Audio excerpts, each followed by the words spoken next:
Oi, gente. Na aula de hoje, iremos responder a questão número 1 da página 95. A questão número 1 diz o seguinte: leia estas orientações sobre o combate à dengue. Primeira orientação: é importante deixar a caixa de água bem fechada e realizar a limpeza regularmente. Segunda orientação: cuide do seu lixo. Material para reciclagem deve ser mantido em saco fechado e local coberto. Terceira orientação: planta com pratinho também é foco do mosquito. Elimine o objeto ou use pratos com encaixe perfeito no vaso. Quarta orientação: descarte o pneu usado em um posto de coleta da Prefeitura Municipal. Objetos que acumulam água parada, como potes e garrafas, também devem ser retirados dos quintais. Letra A. Segundo essas orientações, o que uma pessoa deve fazer diante do perigo da dengue? Então, você pode observar que são orientações bem claras, não são difíceis de compreender, que elas nos ensinam como prevenir para evitar a proliferação do mosquito da dengue. Então, você poderá escrever sua resposta no caderno. Prevenir a proliferação do mosquito da dengue. Questão B. Releia a primeira recomendação. São ações que se somam, que se completam ou se opõem. Justifique sua resposta.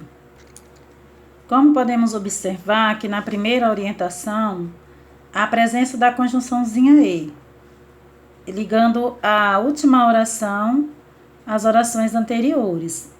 Então, a função da conjunçãozinha E, nesse contexto, é transmitir uma ideia de adição. Então, para responder a letra B, nós podemos utilizar aqui a primeira opção. São ações que se somam. E justificar essa escolha. São ações que se somam porque há a presença da conjunçãozinha E, estabelecendo uma relação de soma entre as orações. Vou repetir aqui mais devagar para que você possa copiar a sua resposta. Releia a primeira recomendação. São ações que se somam, que se completam ou se opõem. Justifique sua resposta.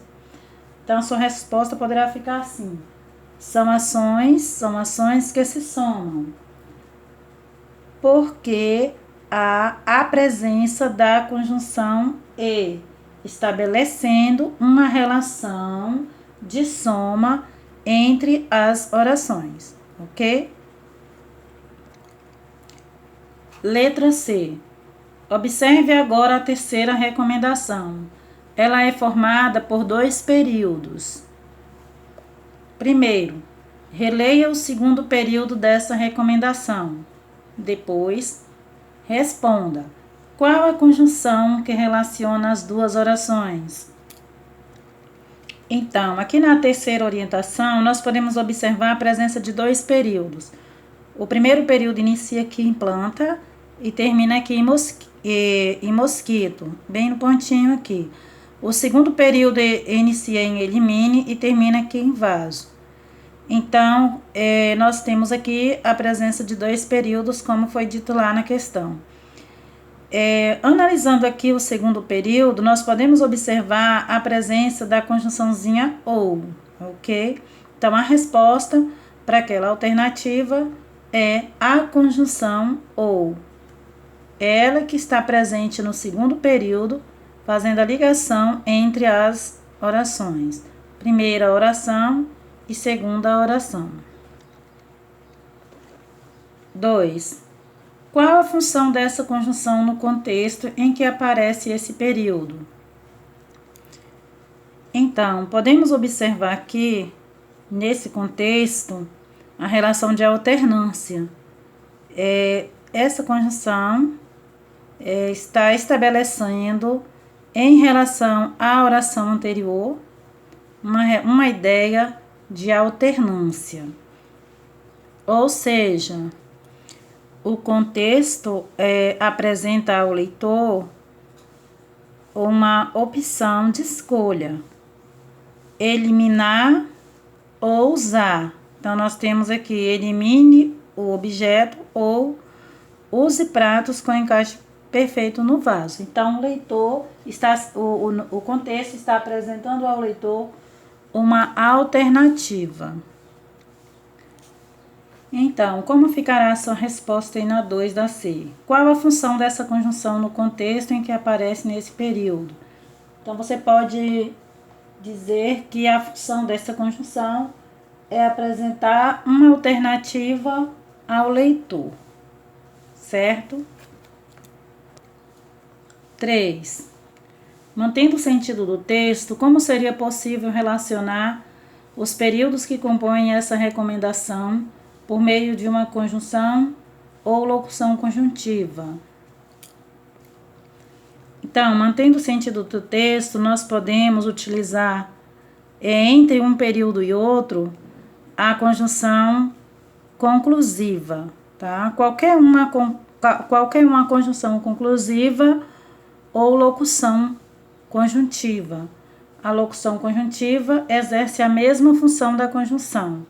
A diferença é que a locução conjuntiva é formada por mais de uma palavra, como por exemplo, visto que, desde que, por mais que, logo que. Então, as locuções conjuntivas, elas apresentam o quezinho aí, né? Há uma presença frequente do quezinho. Mas não são todas, existem outras locuções conjuntivas que não há necessidade do que, mas uma boa parte delas sim. Você pode estar usando aqui, né? Como eu disse para vocês, você vai eliminar o pontinho e colocar a vírgula no lugar dele, e também eliminar a letrinha maiúscula, porque após a vírgula não deve iniciar com letra maiúscula. Aí você colocando a vírgula aqui, você poderá utilizar qualquer uma das conjunções ou locuções conjuntiva conclusivas, tá ok? Então, vou ler aqui para vocês, utilizando o exemplo aqui de uma conjunção conclusiva. Planta com pratinho também é foco do mosquito. Logo, elimine o objeto ou use pratos com encaixe perfeito no vaso. Então, eu usei aqui a locução ou a conjunção logo, tá ok? Mas eu poderia também utilizar uma locução, por exemplo, planta com pratinho também é foco do mosquito, vírgula. Por isso, elimine o objeto ou use pratos com encaixe perfeito no vaso. Tanto a locução quanto a conjunção, elas tendo o mesmo valor de sentido, elas podem ser utilizadas aqui, qualquer uma das duas. Então, você pode utilizar qualquer uma conjunção que seja conclusiva. Não pode utilizar uma outra conjunção, porque senão tira o sentido do texto. E é para permanecer o mesmo sentido do texto, tá ok? Até a próxima aula.